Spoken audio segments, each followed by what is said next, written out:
Simposium 7 ini akan dipandu oleh moderator yang terhormat Dr. Nadia Kusumastuti, spesialis bedah plastik rekonstruksi estetik konsultan KF.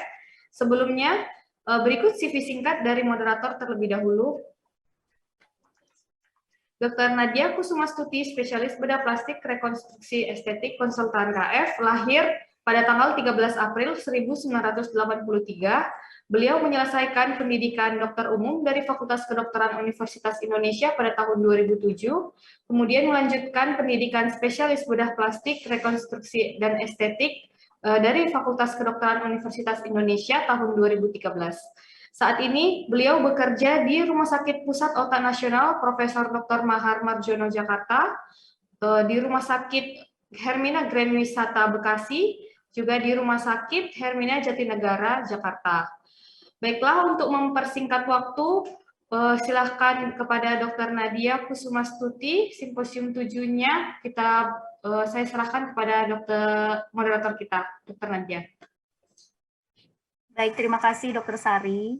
Terima kasih atas kesempatannya kepada para panitia.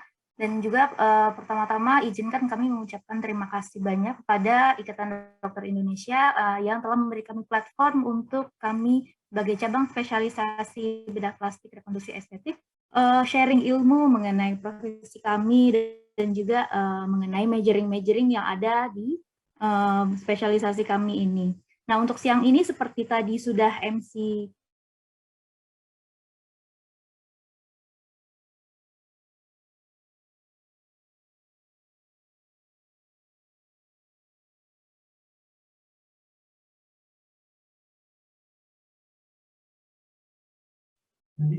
Maaf dok, kita tunggu sebentar. Ya, oke, untuk ada kesalahan teknis sepertinya. Oh gitu ya, oke. Mungkin saya langsung lanjut aja ya, karena tadi MC juga sudah memberitahukan bahwa pada sesi kali ini kami majoring kraniofacial, salah satu majoring di bedah plastik rekonstruksi dan estetik, akan ada dua pembicara yang akan berbicara mengenai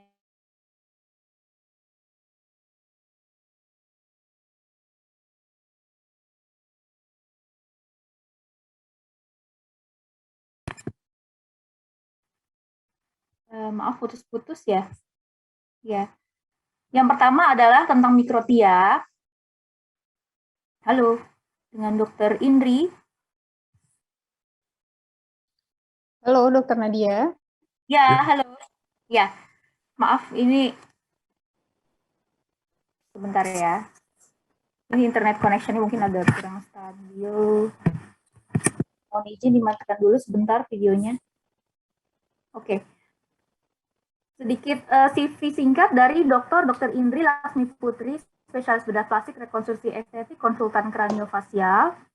Akan kami bacakan yaitu Dr. Indri Laksmi Putri atau dipanggil Dr. Putri ya, Dok, adalah merupakan staf pengajar dari bedah plastik rekonstruksi estetik subkraniofacial di Universitas Erlangga Surabaya. Dan juga beliau sudah mengambil fellowship di beberapa tempat di luar negeri, mulai dari tahun 2015, yaitu dari Erasmus Medical Center Rotterdam, Belanda, kemudian di Changken Craniofacial Center dari Taiwan, dan juga sempat ke Nagata Center ya dok, untuk belajar mikrotia dan rekonstruktif plastik surgery di Jepang. Nah, untuk itu beliau juga kemudian setelahnya mengambil doktoral, yaitu PhD, dari tahun 2016 sampai 2020, dan kemudian sekarang aktif di Universitas Erlangga, Surabaya. Oke, untuk temanya mikrotia ya Dokter Putri, silahkan dokter kalau mau dimulai, waktunya 10 menit, kemudian nanti kepada para peserta dan rekan sekalian, kalau memang ada pertanyaan bisa diketik di kolom chat, kemudian akan kami buka sesi pertanyaannya setelah dua pembicara ini selesai berbicara ya, apakah benar Dokter Sari? Oke. Kemudian silahkan Dr. Putri, waktu dan kesempatannya kami berikan. Mohon izin, sudah terlihat ya Dr. Nadia untuk share screen-nya. Oke, saya mulai. Assalamualaikum warahmatullahi wabarakatuh. Selamat siang. Terima kasih kepada IDI yang Indonesia untuk memberikan sedikit pengetahuan mengenai ilmu-ilmu ataupun tata laksana yang ada di bidang kami. Kali ini, siang ini saya akan berbicara mengenai perwakilan dari divisi kraniofacial, berbicara mengenai mikrotia. Mikrotia ini identik kelainan pada telinga, di mana kalau kita lihat telinga ini strukturnya sangat kompleks. Fungsi telinga ini sendiri merupakan organ pendengaran. Dia juga merupakan tampilan fisik ya, identitas dari seseorang juga, untuk profil mukanya, dan dia juga sebagai alat pendukung, bisa sebagai pendukung apabila seseorang memakai kacamata ataupun masker, karena pada era COVID ini kita identik selalu memakai masker. Aspek superior dari telinga ini biasanya sejajar dengan alis, dan aspek inferior telinga ini sejajar dengan dasar dari kolumella. Pada usia 10 tahun, biasanya 90% sudah mencapai ukuran dewasa, dan pada usia 5 tahun, kurang lebih 87% sudah mencapai ukuran telinga dewasa. Mikrotia itu sendiri apa sih? Dia merupakan kelainan bawaan telinga, di mana telinganya itu kecil, bisa disertai lubang ataupun tidak ada lubang. Dominannya sih biasanya banyak yang tidak ada lubangnya. Kelainan satu sisi unilateral lebih banyak dibandingkan yang bilateral, dan terjadi sekitar 1-2 per 10.000 kelahiran hidup. Dan angka kejadiannya cukup tinggi pada Asia dan Amerika Tengah hingga Amerika Selatan. Penyebabnya bisa internal ya, genetik ya, walaupun belum ada gen yang diestabliskan sebagai penyebab pasti mikrotia, namun ada banyak gen yang terlibat. Kemudian bisa juga dari faktor ibunya sendiri, apakah ketika hamilnya lebih dari 35 tahun sehingga usia resiko tinggi, kemudian bagaimana nutrisi ibunya, apakah terkena infeksi ketika pada masa kehamilan, kemudian apakah minum mungkin obat-obatan yang toksik untuk kandungannya, mengalami radiasi ataupun trauma baik fisik ataupun psikis. Telinga sendiri dibentuk pada usia 5-9 minggu kehamilan. Kegagalan kondrogenesis yang menyebabkan mikrotia. Namun ada juga hipotesis yang menyatakan bahwa sebagian besar kelainan telinga tidak disebabkan pada kelainan embryogenesis, namun karena deformasi sporadis akibat tekanan pada komponen telinga ketika masa kehamilan, ketika masih di dalam rahim. Klasifikasi yang dianut untuk mikrotia banyak. Saya sebutkan dua yang lumayan sering dipakai. Yang pertama adalah Hunter, ya, yaitu grade 1 ini strukturnya normal, hanya saja ukurannya kecil. Grade 2 itu masih ada beberapa anatomi yang bisa dikenali. Grade 3 yang tersisa hanya kecil sekali seperti peanut, hanya tersisa bagian lobulus saja, jadi seperti kacang, dan grade 4 ini anotia, jadi tidak ada bentukan telinganya sama sekali. Kemudian ada juga klasifikasi yang dicetuskan oleh Nagata, yaitu ini klasifikasinya berdasarkan apa yang tersisa. Jadi kalau konka yang tersisa konka, kalau small konka yang tersisa sebagian kecil konka, kalau lobul yang tersisa lobulus, kalau anotia tidak ada yang tersisa, dan kalau tidak bisa diklasifikasikan ke dalam keempatnya yang disebut atipikal. Kita berbicara tentang sejarah mikrotia.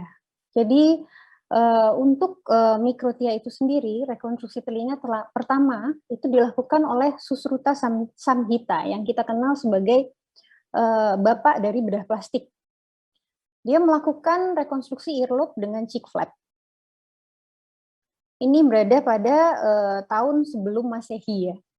Jadi cukup lama Susruta ini. Kemudian selanjutnya pada tahun abad ke-19 itu dimulai oleh Tagliacozzi yang merupakan juga pioneer dalam bedah plastik, yang merupakan bapak dari rhinoplasty ya. Dia melakukan rekonstruksi deformitas telinga atas dan bawah menggunakan skin flap dari bagian belakang telinga, Kemudian pada awal abad 19 ya, Diefenbach yang merupakan pelopor dari otoplasti pada bedah plastik, dia melakukan rekonstruksi sepertiga tengah telinga dengan advancement skin flap. Namun, pada abad itu, rekonstruksi telinga total dianggap tidak dapat dilakukan hingga akhir abad ke-19. Diefenbach sendiri mengatakan bahwa saya menganggap pergantian seluruh telinga sebagai eksperimen yang sama sekali tidak tepat, karena tidak mungkin untuk meminjamkan bentuk yang diperlukan untuk pembuatan telinga. Terlepas dari semua upaya, telinga akan tetap menjadi benjolan yang tidak berbentuk dan cacat pasca operasinya. Didukung oleh pernyataan Zeiss, Fritze, Reich, dan Koenig yang kesemuanya tidak menganggap rekonstruksi telinga total layak dilakukan. Lalu oleh Sultan pada 1907 menyatakan bahwa penggantian telinga yang hilang dengan bantuan operasi plastik telah dicoba. Tapi keberhasilannya kurang memuaskan mengingat kompleksitas arsitektur dari telinga itu sendiri. Smeden pada 1908 merupakan orang pertama yang menggunakan tulang rawan iga. Dan pada saat itu hasil rekonstruksi yang dilakukan oleh Smeden ini masih dianggap menyedihkan.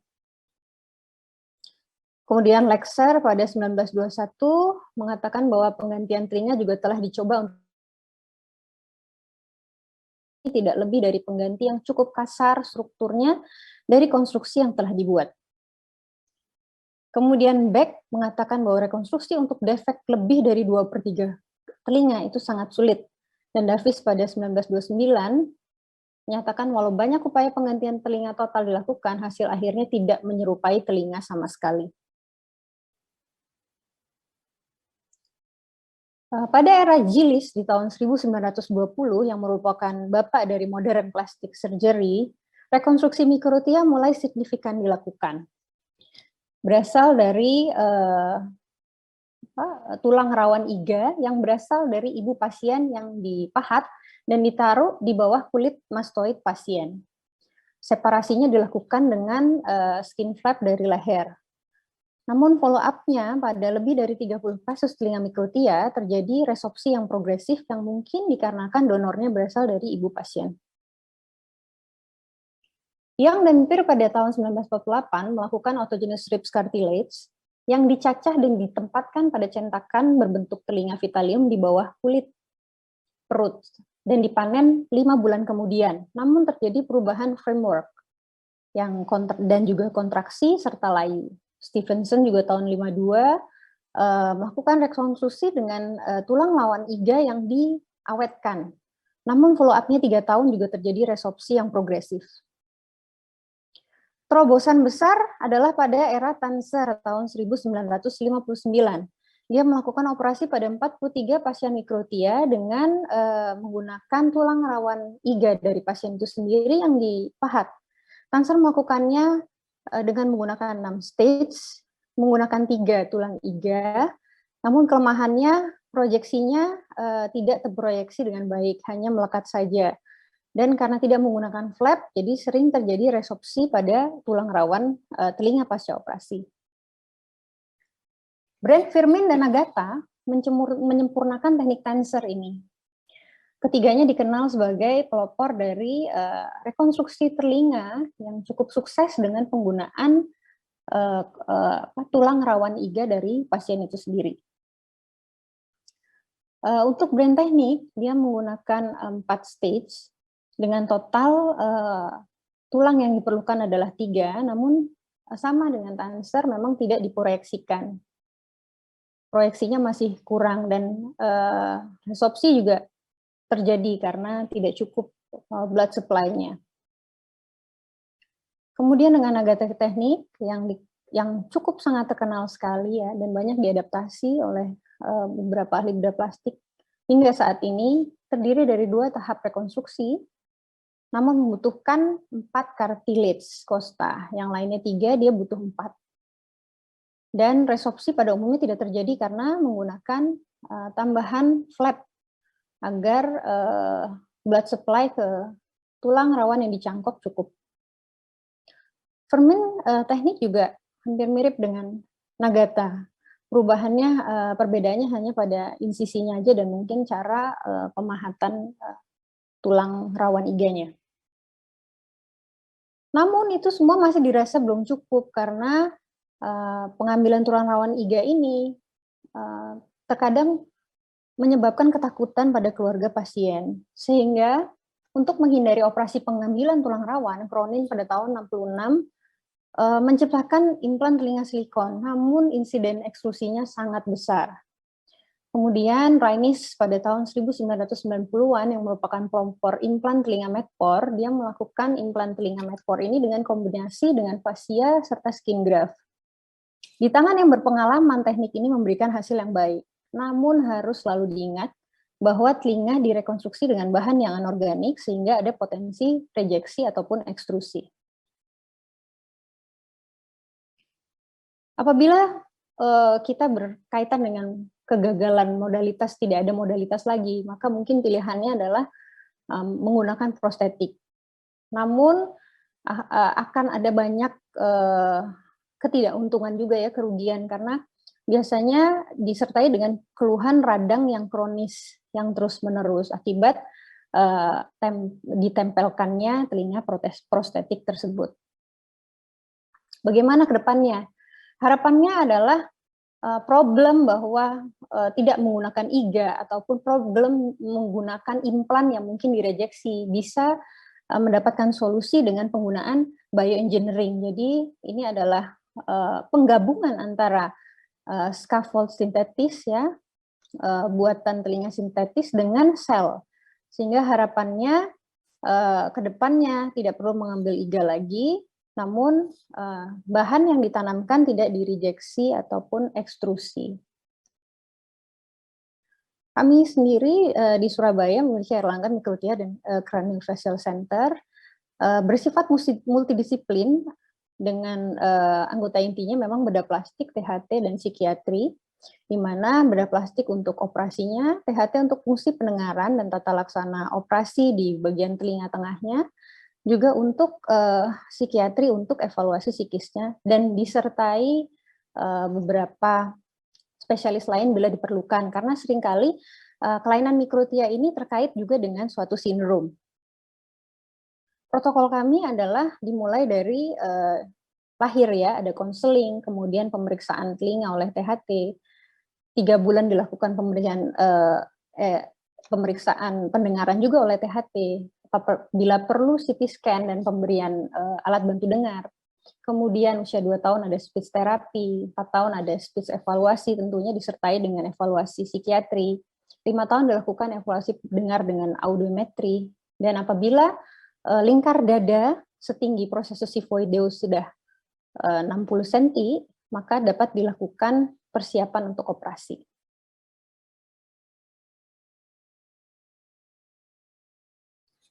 Ini adalah kami menggunakan 2 tahap ya. Yang pertama adalah tahapan insersi.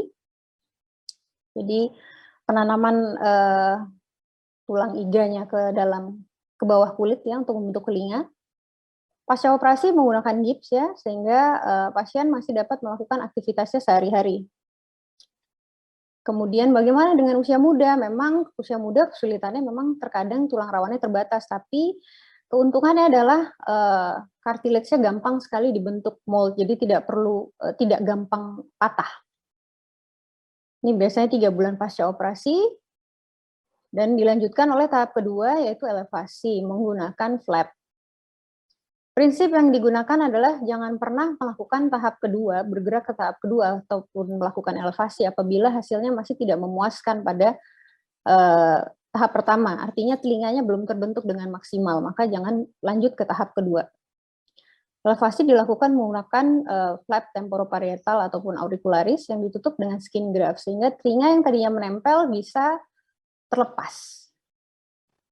Pasca operasi 4 minggu biasanya masih tanpa K-beam, dan harapannya ketika 6 bulan pasca operasi sudah terbentuk proyeksi telinga yang normal dari depan ataupun belakang maupun samping. Kesimpulannya adalah rekonstruksi mikrotia bukan hal yang mudah karena memiliki modalitas yang terbatas. Bila gagal, maka akan menyebabkan berkurang hingga hilangnya modalitas yang tersedia. Sejarah operasi mikrotia itu sendiri diawali oleh bedah plastik, berikut pengembangan tekniknya. Mengapa bedah plastik? Karena bedah plastik adalah profesi yang memperhatikan tidak saja tata laksana pembedahan suatu kelainan, namun juga tampilan akhir atau unsur estetik pasca operasi dari pasien itu sendiri. Terima kasih, selamat siang. Wassalamualaikum warahmatullahi wabarakatuh.